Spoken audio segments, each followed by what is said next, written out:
ካንተ በፊት የቆሰሉ ብዙ አሉ ለወንጌሉ እንደኔና እንዳንተ በነፃነት ዘመን ያልተፈጠሩ። ስለ እግዚአብሔር ቃል በጥልቀት ለማወቅ ዝግጁ እንሁን። እናንተም ከተመርቱ በኋላ ለማጥናት ሞክሩ። ሁለት የመጽሐፍ ቅዱስ ቴክስቶችን አንብቤ እጀምራለሁ። ዘዳግም 6 ቁጥር 6 ላይ ዛሬ የምሰጥህን እነዚህን ትእዛዛት በልብህ ያዝ፣ ለልጆችም አስጠናቸው፣ በቤትህም ስትቀመጥ፣ በመንገድም ስትሄድ፣ ስትተኛና ስትነሳም ስለ እርሱ ተናገር። በእጅህ ላይ ምልክት አድርገህ እሰራቸው፣ በግንባርህም ላይ ይሁኑ፣ በቤትህ መቃኖች በግቢህም በሮች ላይ ጻፋቸው ብሎ እግዚአብሔር የሰጠውን ትእዛዝ ይነግረናል። መዝሙር 19 ቁጥር 9 ጎልማሳ መንገዱን እንዴት ያነጻል ብሎ ይጠይቅና በቃል መሰረት በመኖር ነው ብሎ ደግሞ ይመልሳል። በዚህኛው ርዕሰ ጉዳይ የክርስቲያኖች መመሪያ ብቸኛው የስልጣን ምንጭ የሆነውን መጽሐፍ ቅዱስን ነው የምናየው። በእርግጥ ይህንን መጽሐፍ ቅዱስ ሁላችንም ክርስትናን ስንጀምር ከሌሎች መጽሐፍት በተለየ መልኩ የተለየ እንደሆነ ማስረጃ አቅርበን አይደለም መጽሐፍ ቅዱስን ያወቅነው። እኛ ብቻ አይመስለኝም። እኔ እንደሚመስለኝ ሁሉም ክርስቲያን መጽሐፍ ቅዱስን ከሌሎች መጽሐፍቶች ከቁርአን ከሌሎች ምናምን ለይቶ አጥንቶ 66ቱ ብቻ ናቸው ምናምን የሚለው እውቀት ኖሮት አይደለም ወደ ክርስትና የገባው። ክርስትና ከእምነት ይጀመርና በእውቀት የሚቀጠል ነው ብዬ አስባለሁ። ክርስቲያን የሆንን ሁላችን መጽሐፍ ቅዱስ ከሌሎች መጽሐፍቶች እንዴት የተለየ እንደሆነ ዲቴይል አጥንተን አይደለም ክርስቲያን የሆን ነው። ደግሞ 81ዱ መጽሐፍት ተብለው የሚጠሩት ከ66ቱ አንጻር እንዴት ስተት እንደሆኑ ፕሩፍ አድርገን አይደለም 66ቱ ብቻ ነው ያልነው። እሱ ብቻም አይደለም 73ቱ ካቶሊኮችም እንደሚሉት የነሱን አጥንተን የነሱ ልክ እንዳልሆነ መረጃ ሰብስበን የኛ ደግሞ እንዴት ልክ እንደሆነ መረጃውን አውቀን ሰብስበን መጽሐፍ ቅዱስ ኦቶሪቴቲቭ ነው የክርስቲያኖች መመሪያ ነው የሚለውን እውቀት ይዘን አይደለም የተነሳ ነው። ግን ደግሞ በእምነት ክርስትናን ጀምረን ከዛ ደግሞ በማወቅ እንቀጥላለን። ይሄን የምለው ለምንድን ነው? ክርስትና በመሰረቱ ሰዎች በራሳቸው እውቀት አጣርተው ይሄ ልክ ነው ምናምን ብለው ደምድመው የሚደርሱበት እምነት አይደለም።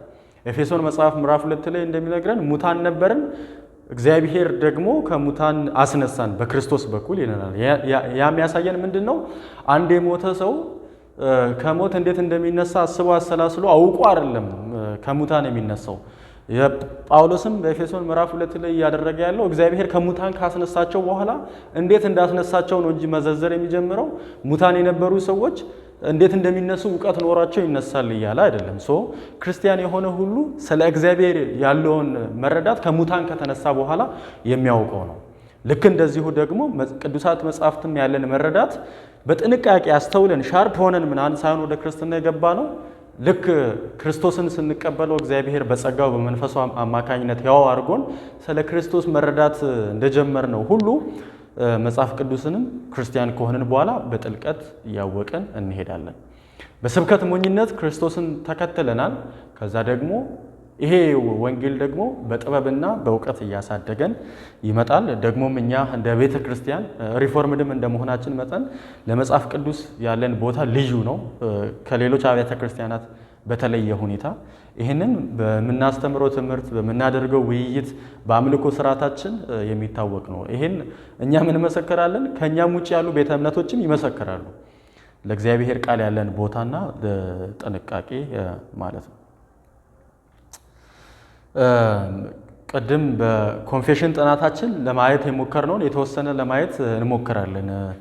እግዚአብሔር ራሱን ከገለጠባቸው ሌሎች መንገዶች መካከል አንዱ መጽሐፍ ቅዱስ ነው። ስለዚህ እግዚአብሔር ፍቃዱን እሱን ማንነቱን የገለጠበትን በቃሉ በኩል ስለሆነ ይሄንን በደንብ እናያለን። እግዚአብሔር ራሱን ሲገልጥ የገለጠው ብቸኛው መንገድ መጽሐፍ ቅዱስ እንዳልሆነ ግልጽ ነው። እግዚአብሔር ራሱን በሁለት መንገድ ገልጧል። ጀነራል ሬቬሌሽን እና ስፔሻል ሬቬሌሽን፣ አጠቃላይ መገለጥና ልዩ መገለጥ። አጠቃላይ መገለጥ የሚባለው እግዚአብሔር ለሰው ዘር ሁሉ ራሱን የገለጠበት መንገድ ነው። በፍጥረት በኩል ራሱን ገልጧል። መዝሙር 19 እና ሮሜ ምዕራፍ 1 ቅድም ያነበብናቸውን ለአንብብና ለማብራራት እሞክራለሁ። መዝሙር 19 ቁጥር 1 ሰማያት የእግዚአብሔርን ክብር ይናገራሉ፣ የሰማይም ጠፈር የእጆችን ስራ ያውጃሉ። ሰሪ እንዳላቸውና የሰራቸው አካል ደግሞ ምን ያህል የከበረ እንደሆነ ፍጥረቱ ያውጃሉ። ከዛ ቀን ለሌላው ቀን ይናገራል፣ ሌሊትም ለሌላው ቃል ይገልጣል፣ ለሌላው ዕውቀትን ይገልጣል። ዩሲ እግዚአብሔር የፈጠራቸው ዕውቀትን ይሰጣሉ እያለ ነው። አንዱ ቀን ለሌላው ቀን ዕውቀትን ይገልጣል ይላል። ንግግርም የለም ቃልም የለም። ማለትም እኛ በምናስበው መልክ እንደዚህ የተናገሩ አይደለም። ቃላትን አረፍተ ነገርን አደራጅተው እያወሩ ሳይሆን ይሄ ነገር የለም። ድምጻቸው በጆሮ የሚሰማ አይደለም ይላል። እኛ በምናወራው መንገድ እነዚህ ሰማያትና ምድር ድምፅ አያሰሙም። ያም ሆኖ ድምጻቸው ወደ ምድር ሁሉ ቃላቸውም እስከ ዓለም ዳርቻ ይወጣል። እርሱ በሰማያት ለፀሐይም ድንኳንን ተክሏል ይላል። ስለዚህ በሰማይና በምድር ውስጥ የሚገለጠው የእግዚአብሔር መኖርና ሰማይና ምድርን የፈጠረው ይህ አካል እግዚአብሔር ክብሩ ምን ያህል የገዘፈ እንደሆነ ከምድር ዳርቻ እስከ ምድር ዳርቻ ድረስ የሚጮህ ድምፅ አለው። እኛ በምናውቀው መንገድ ሳይሆን በመፈጠራቸው፣ ኦርደር በመኖራቸው፣ ወቅቶቹ በመፈራረቃቸው፣ ፀሐይ ወጥታ እስክትገባ ድረስ ባለው ነገር ሁሉ እነዚህን የፈጠረ አካል እንዳለ በግልጽ ይናገራሉ። ከዛ ይሄን እነዚህን የፈጠረ አምላክ ደግሞ ምን ያህል ግሎሪየስ እንደሆነ የከበረ አምላክ እንደሆነ ይገልጽልናል ይላል። ስለዚህ እግዚአብሔር ከምድር ዳርቻ እስከ ምድር ዳርቻ ቃላቸውን በፍጥረት ውስጥ በሚናገረው መልእክት አማካኝነት ማንም ሰው ላይሰባ በማይችልበት ሁኔታ እግዚአብሔር ይናገራል ይላል። ሮሜ መጽሐፍ ምዕራፍ 1 ቁጥር 19 ስለ እግዚአብሔር ሊታወቅ የሚቻለው ለእነርሱ ግልጽ ነው፣ ምክንያቱም እግዚአብሔር ለእነርሱ ግልጽ አድርጎታል ይላል። ባይዜ ግልጽ ነው እያለ ያለው ውስብስብ አይደለም፣ ሶፊስቲኬትድ አይደለም። እግዚአብሔር ሰዎች ማወቅ የሚገባቸውን ነገር ገልጧል እያለ ነው። ግልጽ ነው ይልና ዓለም ከተፈጠረ ጀምሮ የማይታየው የእግዚአብሔር ባህሪ ይኸውም ዘላለማዊ ኃይሉና መለኮትነቱ ከፍጥረቱ በግልጽ ይታያል ይላል። የሆነ ስቴትመንት ነው። እግዚአብሔር አይታይም፣ ግን የማይታየው እግዚአብሔር ደግሞ ታየ። እንዴት ነው የታየው? በመፍጠሩ። እግዚአብሔር ዘላለማዊ ባህሪ አለ። ሁሉን ቻይ፣ ሁሉን ፈጣሪ መሆኑ የእግዚአብሔር ባህሪ ነው። እግዚአብሔርን ማየት አይችሉም፣ ደግሞ ባህሪውንም ማየት አይችሉም። ግን ደግሞ እግዚአብሔር በፍጥረቱ በኩል ታየ እያለ ነው። ራሱን ገለጠልን እያለ ነው። ዓለም ከተፈጠረ ጀምሮ የማይታየው የእግዚአብሔር ባህሪ ይኸውም ዘላለማዊ ኃይሉና መለኮትነቱ ከፍጥረቱ በግልጽ ይታያል ይላል። የማይታየው የእግዚአብሔር ባህሪ በፍጥረቱ በኩል ታየ፣ ስለዚህ ማመካኛ የላቸውም ይላል። በፍጥረት በኩል የተገለጠው የእግዚአብሔር ማንነትና የእግዚአብሔርን ባህሪ ሰዎች ሪጀክት ማድረግ አይችሉም ብሎ ይለናል። ስለዚህ እግዚአብሔር ራሱን ለፍጥረት ሁሉ ለሰው ዘር በሙሉ በፈጠራቸው ፍጥረቶች ግልጽ አድርጓል ብሎ ስለ አጠቃላይ መገለጥ በዚህ እንረዳለን። ሌላኛው ደግሞ ልዩ መገለጥ ነው። በልዩ መገለጥ እግዚአብሔር በሁለት መንገዶች ነው ራሱን የገለጠው። በኢየሱስ ክርስቶስና በመጽሐፍ ቅዱስ ነው እግዚአብሔር ራሱን የገለጸው። በኢየሱስ ክርስቶስ ዮሐንስ ወንጌል ምዕራፍ 1 እንደሚነግረን መቼም ቢሆን እግዚአብሔርን ያየ ማንም የለም፣ በአብ እቅፍ ያለው አንድያ ልጅ እሱ ተረከው ይላል። እግዚአብሔርን ማየት አይችሉም፣ ግን ደግሞ ማይታየውን እግዚአብሔር ማይታወቀውን እግዚአብሔር ደግሞ በልጁ በኢየሱስ ክርስቶስ ተተርኮት እናገኘዋለን እናውቀዋለን ብሎ ይገልጽልናል ማለት ነው። ስለዚህ በኢየሱስ ክርስቶስ በኩል ራሱን እግዚአብሔር ገልጧል እያለን ነው። ማቴዎስ 11 ቁጥር 27 ሁሉ ነገር ከአባቴ ተሰጥቶኛል፣ ከአብ ሌላ ወልድን የሚያውቅ የለም፣ ከወልድና ወልድ ራሱን ፈቅዶ ከሚገልጥላቸው ሌላ አብን የሚያውቅ የለም ይላል። አብን ለማወቅ ወልድ ለሰዎች የሚገልጠው መገለጥ ወሳኝ ነው እያለ ነው። በወልድ በኩል አብን እናውቃለን ብሎ እየገለጸልን ነው ማለት ነው። ቆይ ኋላ ላይ የሆነ ስቴትመንት እናገራለን፣ ግን ከዛ አስቀድሞ እግዚአብሔር ከፍጥረቱ ለሁሉም ሰው ከገለጠበት መንገድ በተለየ ሁኔታ ሁሉም ሰው ሊረዳው በማይችለው መንገድ ደግሞ ራሱን ገልጧል እያለ ነው። በማን? በክርስቶስ በኩል ደግሞ ይለናል። ሌላኛው ራሱን የገለጠበት መንገድ በመጽሐፍ ቅዱስ ነው። እግዚአብሔር ራሱን የገለጠው መጽሐፍ ቅዱስም የእግዚአብሔር ቃል ነው ስንል እግዚአብሔር በዚህ መንገድ ራሱን ለእኛ ተናግሯል እያለ ነው። ግን እግዚአብሔር ራሱን በመጽሐፍ ቅዱስ ተናግሯል ስንል ምን እያለ ነው የሚለውን በሶስት መንገድ መረዳት መቻል አለብን። አንደኛ በቀጥታ እግዚአብሔር በቃሉ ውስጥ ተናግሯል እያለ ነው ማለት የእግዚአብሔር የራሱ ንግግር ማለት ነው። እግዚአብሔር የተናገራቸውን ቃላቶች ናቸው መጽሐፍ ቅዱስ ወይም የእግዚአብሔር ቃል ብለን የምንለው። ራሱን እግዚአብሔር ሲቀልጥ በቀጥታ በመናገሩ ነው። ለምሳሌ ከአዳምና ከሔዋን ጋር እግዚአብሔር ቀጥተኛ የሆነ ንግግር ሲያደርግ እናያለን። ዘኍልቍ ላይ እንደምናየው ሌላ ነቢያትን እኔ በራእይ በህልም ምናምን ተናግሬ አውቃለሁ፣ ለባሪያዬ ለሙሴ ግን በቀጥታ ነው የተናገርኩት ብሎ እናያለን። እና መጽሐፍ ቅዱስ ውስጥ እግዚአብሔር ራሱ በቀጥታ የተናገረውን ቃል እናገኛለን። በዚህም ራሱን ገልጧል። ሁለተኛ ደግሞ እግዚአብሔር በነቢያት በኩል ተናግሯል። ዘዳግም 18:18 ላይ ከወንድሞቻችሁ መካከል እንዳንተ ያለ ነቢይ አስነሳለሁ፣ ቃሌንም በአፌ አደርጋለሁ፣ የማዘውንም ሁሉ ደግሞ ይናገራል ይላል። ስለዚህ እግዚአብሔር ራሱን በቃሉ በኩል ገልጧል፣ ፈቃዱን ሐሳቡን ገልጧል፣ ተናግሯል ስንል በቀጥታ ራሱ የተናገረው ቃል አለበት መጽሐፍ ቅዱስ ላይ። ከዛ ደግሞ በነቢያት በኩል የራሱን ቃል ተናግሮ እናያለን። ኤርምያስ 1:9 ላይም እግዚአብሔር እጁን ዘርግቶ አፌን ዳሰሰና እንዲህ አለኝ፣ እነሆ ቃሌን በአፍህ አኑሬአለሁ ይላል። ስለዚህ እግዚአብሔር በነቢያት በኩል የራሱን ቃል ተናግሯል ማለት ነው። ሶስተኛ በጽሑፍ መልክ የተገለጠውን የእግዚአብሔርን ቃል እንረዳለን። ዘዳግም 31 ላይ ሙሴ ከመጀመሪያው እስከ መጨረሻ የዚህን ሕግ ቃል በመጽሐፍ ጽፎ እንዳበቃ የእግዚአብሔርንም የኪዳኑን ታቦት የሚሸከም ሌዋውያንም እንዲህ ሲል አዘዛቸው፣ ይህ የሕግ መጽሐፍ ውሰዱ፣ በእናንተም ላይ ምስክር ሆኖ በዚያ ይኖር ዘንድ በአምላካችሁ በእግዚአብሔር የኪዳን ታቦት አጠገብ አስቀምጡት፣ ይህም በእናንተም ላይ ምስክር ሆኖ በዚያ ይኖራል ይላል። ኢሳይያስ 30:8 አሁንም ሂድ በሰሌዳ ላይ ጻፈው፣ ከዛ በጥቅልል መጽሐፍ ላይም ክተብላቸው፣ ለሚመጡትም ዘመናት ለዘላለም ምስክር ይሆናል ይላል። ስለዚህ እግዚአብሔር በቀጥታ ተናግሯል። ከዛ ደግሞ በነቢያት በኩል ቃሉን በእነሱ አንደበት በማድረግ ተናግሯል። እሱ ብቻ አይደለም፣ ደግሞ በጽሑፍ መልክ ደግሞ ቃሉን ገልጧል። እዚህ ጋር የአንዳንድ የሞኝ ሰዎች ድምዳሜ አለ። መጽሐፍ ቅዱስ የእግዚአብሔር ቃል ያለበት ነው እንጂ የእግዚአብሔር ቃል አይደለም ብለው ሙግት ያቀርባሉ። ይሄንንም ሙግት የሚያቀርቡት ለምንድን ነው? መጽሐፍ ቅዱስ ላይ ሰይጣን ተናግሯል፣ እንስሳ ተናግሯል፣ የእንስሳ ቃላትም አለ፣ ከዛ ደግሞ የሰዎችም ቃል አለ። ስለዚህ እግዚአብሔርም ተናግሯል። ስለዚህ መጽሐፍ ቅዱስ የእግዚአብሔር ቃል ያለበት ነው እንጂ ሙሉ በሙሉ ራሱ የእግዚአብሔር ቃል አይደለም ብለው ሙግት ያቀርባሉ። እኛ ሰይጣን የተናገረውን እግዚአብሔር ተናገረ እያልን አይደለም። መጽሐፍ ቅዱስ የእግዚአብሔር ቃል ነው ስንል አህያ ወይም እንስሳ የተናገሩትን እባቡ የተናገረውን ንግግር እግዚአብሔር ተናገረ እያልን አይደለም። ሰዎች የተናገሩትን ነገር ሰዎቹ ሳይሆን እግዚአብሔር ነው የተናገረው እያልን አይደለም። እያልን ያለ ነው እነዚህን ነገሮች የነገረን ራሱ እግዚአብሔር ነው እያልን ነው። ምን እያልን ነው? እንስሳ እንደተናገረ ያወቅነው በምንድን ነው? ራሱ እግዚአብሔር በቃሉ በኩል ስለነገረ ነው።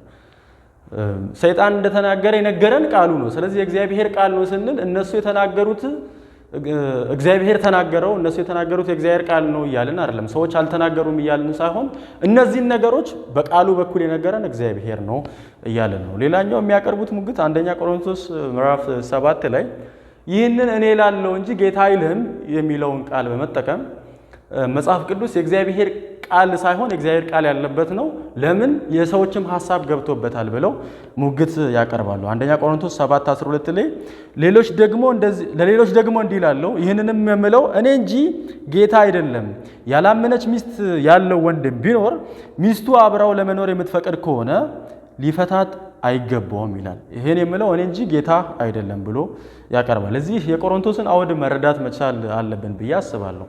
ያላመነ ሚስት ያለችው ያላመነ ባል ያለችው ሴት ብትኖር እና ደግሞ ያላመነች ሚስት ያለችው ወንድ ቢኖር ምን መሆን አለበት የሚለው ጥያቄ ነው። እና ይህን ጥያቄ በተመለከተ ይህን ብቻ ሳይሆን እታች ላይም ድንግልን ሴት በተመለከተ ማግባት አለብን ወይስ ድንግል ካልሆነች ወይስ አለብን የሚለውን ጥያቄ ነው ቆሮንቶሳውያን ያነሱት። እና ጳውሎስ ለዚህ ጥያቄ እየሰጠ ያለው መልስን በጥንቃቄ መረዳት መቻል አለብን። ኢየሱስ ይሄንን ጌታ አላለም እኔ ነኝ የሚለው እንጂ ሲል እያለ ያለው ጌታ ኢየሱስ ክርስቶስ በምድር በነበረበት ቆይታ ጋብቻን በተመለከተ የሰጠው መመሪያ አለ፣ ግን ደግሞ ያልሰጠው መመሪያ አለ። ካልሰጠው መመሪያ መካከል አንዱ ያላመነችን ሴት ያገባውን በተመለከተና ደናግልን በተመለከተ ጌታ ኢየሱስ ክርስቶስ ያለው ነገር የለም። ስለዚህ ይሄንን ጌታ አይደለም ያለው ሲል እያለ ያለው ኢየሱስ ክርስቶስ ምድር ላይ በነበረ ቆይታው ይሄንን ነገር አልደነገገውም እያለ ነው። እኔ እለዋለሁ ሲል ደግሞ ይሄንን ነገር በተመለከተ ፋብሪኬት አድርጌዋለሁ እያለ አይደለም። ጳውሎስ ከራሴ አመንጭቼዋለሁ ከራሴ ተናግሬዋለሁ እያለ አይደለም። ኋላ ላይ መንፈስ ቅዱስ በእኔ ሆኖ እንደሚናገር አውቃለሁ ብሎ ጳውሎስ ይዘጓል ሙግቱን። ስለዚህ ጌታ አይደለም እኔ ላለው ሲል እያለ ያለው በመሰረቱ ሌሎች መጽሐፎችንም እኮ ጌታ አይደለም ያለው ጳውሎስ ነው ያለው። ግን ደግሞ በጳውሎስ ውስጥ ጌታ ነው ያለው።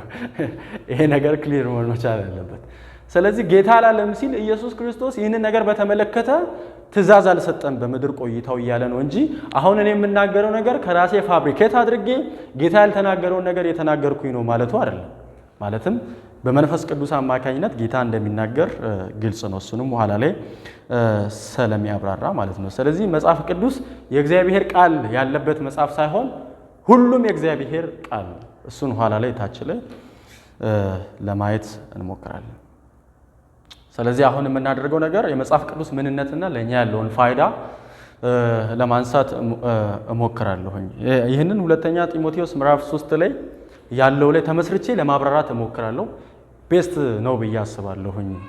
መጽሐፍ ቅዱስ ምንድነው ደግሞ ለኛ ያለው ፋይዳስ ምንድነው የሚለውን ሁለተኛ ጢሞቴዎስ ምዕራፍ 3 ቁጥር 15 እንደዚህ ይላል። ከሕፃንነትህ ጀምረ በክርስቶስ ኢየሱስ በማመን መዳን የሚገኝበትን ጥበብ ሊሰጡ የሚችሉትን ቅዱሳት መጻሕፍት ታውቃለህ።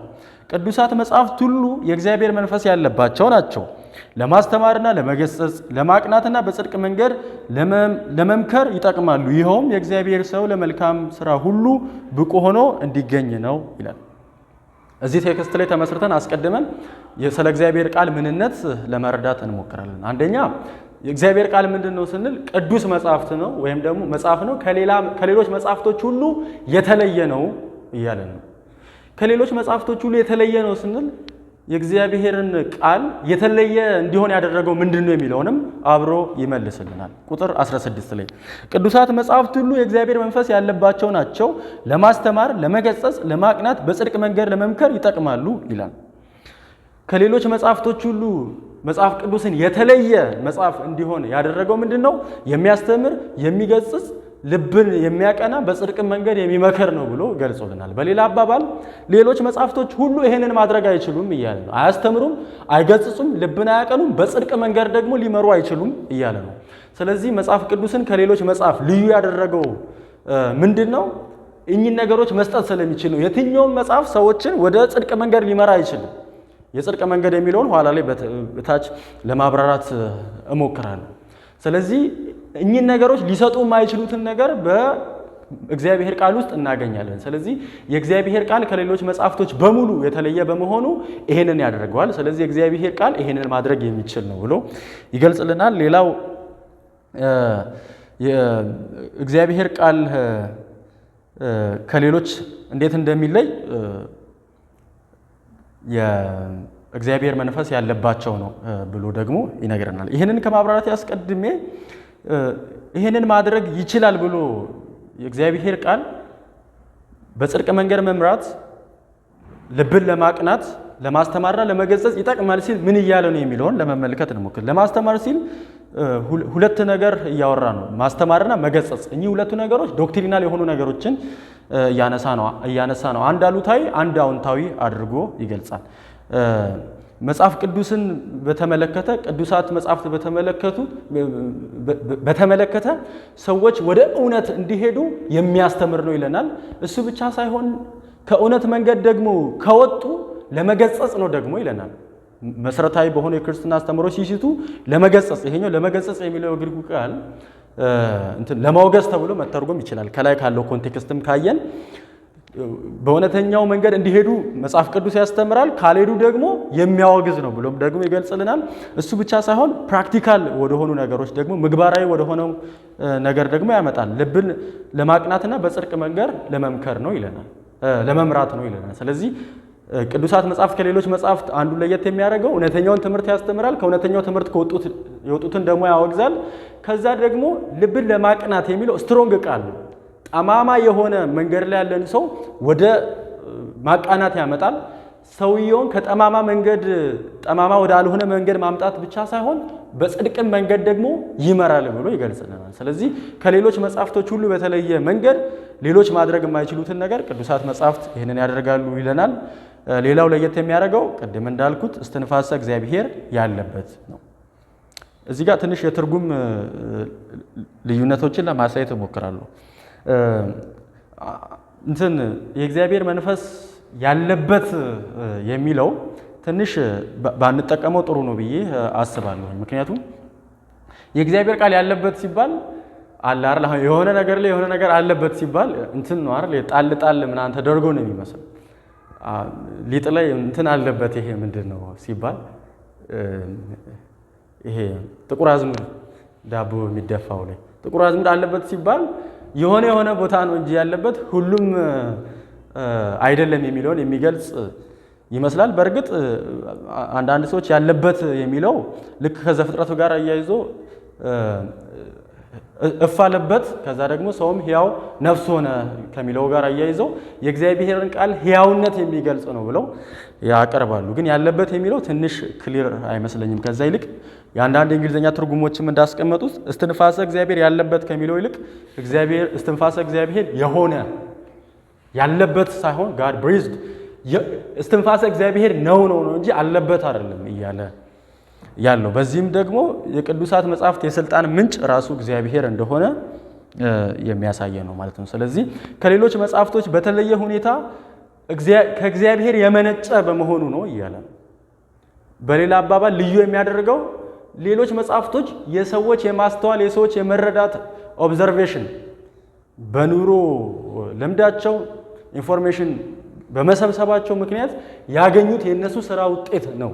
ግን መጽሐፍ ቅዱስ ግን ከነዚህ ለየት የሚያደርገው እግዚአብሔር ራሱ የተናገረው እግዚአብሔር ራሱ የተረከው ነው። ለዛ ነው ኢንፋሊብል ነው ስንል እግዚአብሔር የማይሳሳት ነው። ስለዚህ የእግዚአብሔርም ቃል አብሮ የማይሳሳት ነው የምንለው ለዚህ ነው። እሱን ሶላ ስክሪፕቹራንስ እና የምንመለከት ይሆናል ማለት ነው። ስለዚህ የእግዚአብሔር ቃል ምንነቱ ከሌሎች ሁሉ የተለየ ነው።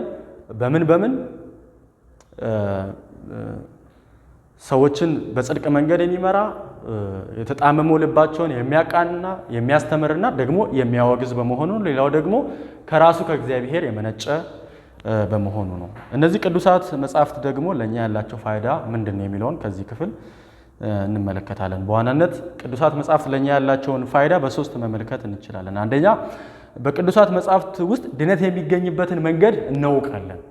ስለዚህ ይሄ ቅዱሱ መጽሐፍ ለኛ የሚሰጠን ፋይዳ አንዱ ይሄ ነው። ይሄንን ቁጥር 15 ከሕፃንነት ጀመረ በክርስቶስ ኢየሱስ በማመን መዳን የሚገኝበትን ጥበብ ሊሰጡ የሚችሉት ቅዱሳት መጻሕፍትን አውቀሃል ይላል። በክርስቶስ ኢየሱስ በማመን የሚገኝን መዳን የምታገኝበት ዕውቀት በዚህ ቅዱሳት መጻሕፍት ውስጥ ታገኛለህ ይላል። በእርግጥ ቅዱሳት መጻሕፍት ብሎ ሲል እያለ ያለው ስለ ኦልድ ቴስተመንት ቡክ ነው። ግን እዚህ ጋር አንድ አሪፍ አቅጣጫ የሚሰጠን ነገር አለ። የብሉይ ኪዳንን መጻሕፍት ቅዱሳት መጻሕፍት ድነት ይገኝባቸዋል ይልና እነዚህ ቅዱሳት መጻሕፍት ደግሞ ድነት የሚገኝበትን መንገድ ይነግራሉ ይላል። በክርስቶስ ኢየሱስ በማመን የሚገኝበትን ጥበብ ድነት የሚሰጡበትን ጥበብን አውቀሃል እያለ ነው።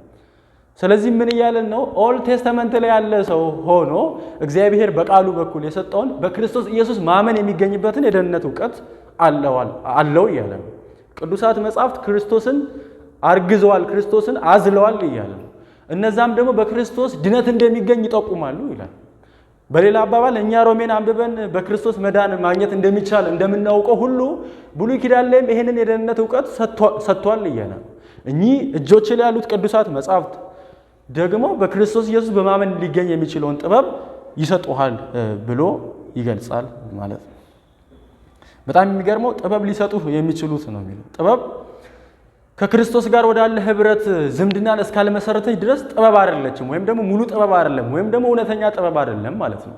እውነተኛ ጥበብ ሰዎችን ወደ ክርስቶስ የሚያደርስ ነው እና ይሄን ጥበብ ደግሞ ማግኘት የሚቻለው በቅዱስ ቃሉ ውስጥ ነው ማለት ነው። ስለዚህ ቅዱስ ቃሉ በክርስቶስ በኩል ድነት እንደሚገኝ ይነግረናል። ይሄም የሚነግረን ዕውቀት ደግሞ ጥበብ ነው ብሎ ይገልጽልናል ማለት ነው። እውነት ዘላለማዊ ዋጋ ያላት ናትና ጥበብ አለኝ ብሎ ዘላለማዊ ወደሆነ ዋጋ ወዳለው ነገር ሰዎች መድረስ ካልቻሉ ጥበብ የላቸውም ወይም ደግሞ ከንቱ ነው ማለት ነው። ልክ አንደኛ ቆሮንቶስ ምዕራፍ 1 ላይ የጥበበኞችን ጥበብ ከንቱ አደረጋለሁ የአስተዋዮችንም ማስተዋል አጠፋለሁ ብሎ እንደተናገረው ማለት ነው። ስለዚህ የእነዚህ ሰዎች ከንቱ አይደለም፣ ዘላለማዊ ነው። ይሄ ዘላለማዊ አይደለም የነሱ ጥበብ፣ ምክንያቱም የሚጠፋ ጥበብ ነው። እውነተኛው ጥበብ ደግሞ ሰውን ዘላለማዊ ወደሆነ ትርጉም ያሻግራል፣ ደግሞም ዘላለማዊ የሆነች ጥበብ ናት ማለት ነው። ስለዚህ አንዱ በክርስቶስ ኢየሱስ በማመን ሊገኝ ወደሚችለው ድነት የሚመራ ጥበብ ያለው መጽሐፍ በመሆኑ ቅዱሳት መጽሐፍ ለኛ ያላቸው ትሩፋት በዚህ መረዳት እንችላለን። ሁለተኛ ቅዱሳት መጽሐፍት ይሄንን ኢንፎርሜሽን የሚሰጡ ብቻ ሳይሆን ሕይወታችንንም የሚለውጡ ናቸው። ቅድም እንዳየነው ለማስተማር፣ ለመገሰጽ፣ ልብን ለማቅናት፣ በጽድቅ መንገድ ለመምራት ብሎ ገልጾልናል። ይሄ ቅዱስ መጽሐፍ ከሌሎች ሁሉ በተለየ ሁኔታ ሕይወታችንን መለወጥ የሚችል መጽሐፍ ነው ማለት ነው። ሶስተኛ ደግሞ ሰዎችን ለመልካም ስራ ሁሉ ብቁ ያደርጋል ይሄ መጽሐፍ። ባይዜ ሌሎች አያደርጉም ማለት ነው። ልዩ ያደረገውም ለዚህ ነው። ሁለተኛ ጢሞቴዎስ አሁን ቅድም ያነበብነው ቁጥር 17 ላይ ይኸውም የእግዚአብሔር ሰው ለመልካም ስራ ሁሉ ብቁ ሆኖ እንዲገኝ ነው ይላል። ይኸውም የሚለው አገላለጽ ዓላማውን ነው። ለማስተማር፣ ለመገሰጽ፣ ልብን ለማቅናት በጽድቅ መንገድ የሚመራበት ዓላማው ግቡ ምንድን ነው? ይኸውም ይልና ሰዎችን ለመልካም ስራ ብቁ ለማድረግ ነው። በእነዚህ ምክንያት ሰዎች ለመልካም ስራ ብቁ ይሆናሉ እያለ ነው። ሰው በምን ብቁ ይሆናል? በእነዚህ መንገዶች። እነዚህ መንገዶች ደግሞ ሰዎችን ለመልካም ስራ ብቁ ያደርጋሉ ይላል።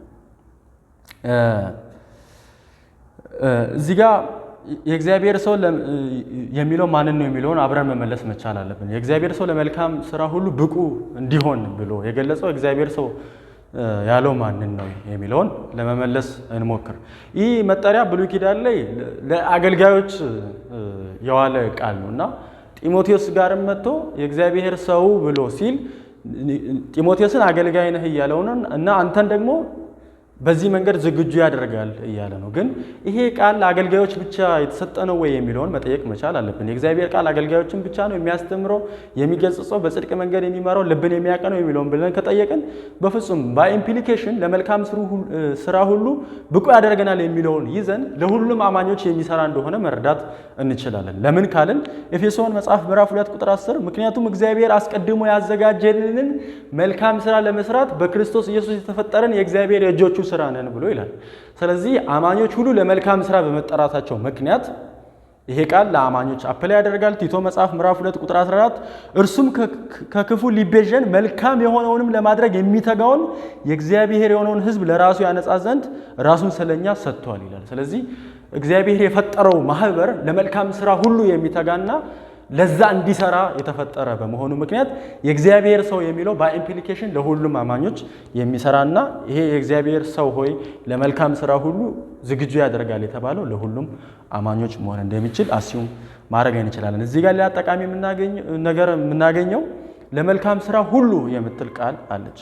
ሁሉ የምትለው ቃል እጅግ ወሳኝ ናት። ምክንያቱም እግዚአብሔር ቃል ሰዎችን ለአንዳንድ መልካም ነገሮች ብቻ አይደለም የሚያነሳሰው፣ ለሁሉም መልካም ነገሮች ነው የሚያነሳሰው። ቃሉ ውስጥ ያለው ኃይል ያ ነው እና ደግሞ መልካም ብሎ የሚለው እኛ መልካም ብለን የምናስባቸውን ነገሮች በሙሉ አይደለም። መጽሐፉ መልካም ያለውን ነገር በሙሉ ነው እና መጽሐፉ መልካም ላለው ነገር በሙሉ ይሄ ራሱ መጽሐፉ ብቁ ያደርጋል እያለን ነው ማለት ነው። ሶስት ማጠቃለያ ነገሮችን እንመልከት ከነዚህ ስር በዋናነት የምናገኘው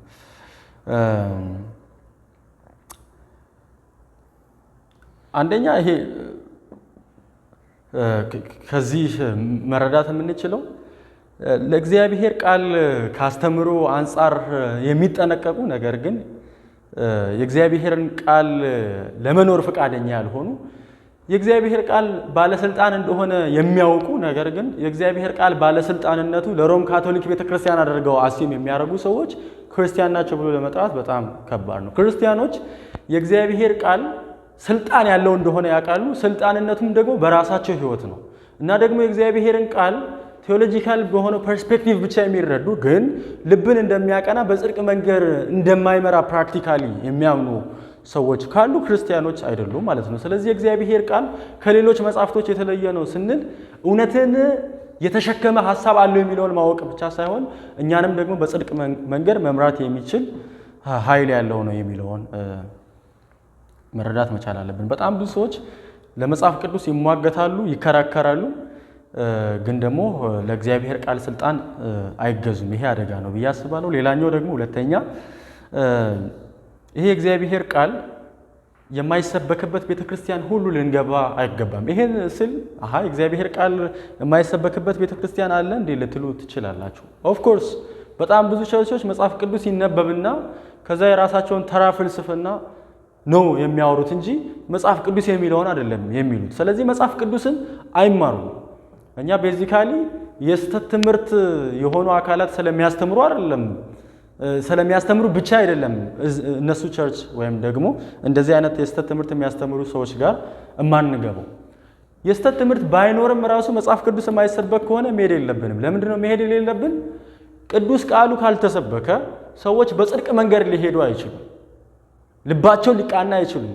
ከጠማማ መንገድ ሊመለሱ አይችሉም። ጢሞቴዎስ እንደነገረን ጢሞቴዎስ ላይ እንዳየነው ከሆነ ማለት ነው። ስለዚህ ለዛ ነው ብዙ ሐሰተኛ አስተማሪዎች ባሉበት ቤተክርስቲያን እና መጽሐፍ ቅዱስ በትክክል በማይሰበክበት ቤተክርስቲያን ውስጥ የሞራል ዝቅጠት፣ እውነተኛ የክርስትና ሕይወት ፍሬ ማናገኝባቸው። የእግዚአብሔር ቃል ያለበት ቦታ ስፍራ ብቻ ነው ሰዎች በጽድቅ መንገድ ሊሄዱ የሚችሉበትን አቅም የሚያገኙት። ሶስተኛ መጽሐፍ ቅዱስ የድነትን ዕውቀት ይሰጣል ብቻ ብሎ ማቆም ተገቢ አይደለም። ሌሎች መጽሐፍቶች በሙሉ የድነትን ዕውቀት ሊሰጡ አይችሉም፣ እኛን ሊያድኑ አይችሉም። ጥበብ ያላቸው ይመስላሉ እንጂ ጥበብ የሌላቸው ከንቱ ባዶች ናቸው ከድነት አንጻር፣ በጽድቅ መንገድ ሰዎችን ከመምከር አንጻር ማለት ነው። ስለዚህ መጽሐፍ ቅዱስ ድነትን ልናገኝ የምንችልበትን ጥበብ ይሰጠናል። እርሱ ብቻ አይደለም፣ ሌሎች መጽሐፍቶች እንደ ቁርአን እሱ ብቻ ሳይሆን መጽሐፍ ቅዱስንም ለማብራራት የተጻፉ ጽሑፎች ደግሞ ሌሎች ኦርቶዶክሶችና ካቶሊኮች የጨመሩት ጽሑፎች በጠቅላላ በራሳቸው ድነትን አይሰጡም ማለት ነው። የድነትን መንገድ ሊመሩ አይችሉም። መጽሐፍ ቅዱስ ብቻ ነው ድነትን ሊሰጥ የሚችል ዕውቀት የሚሰጠን። ከዛ ውጭ ያለው ሁሉ ደግሞ ይሄንን የድነት ዕውቀት አይሰጠንም። እንጸልይና ጨርሰናል።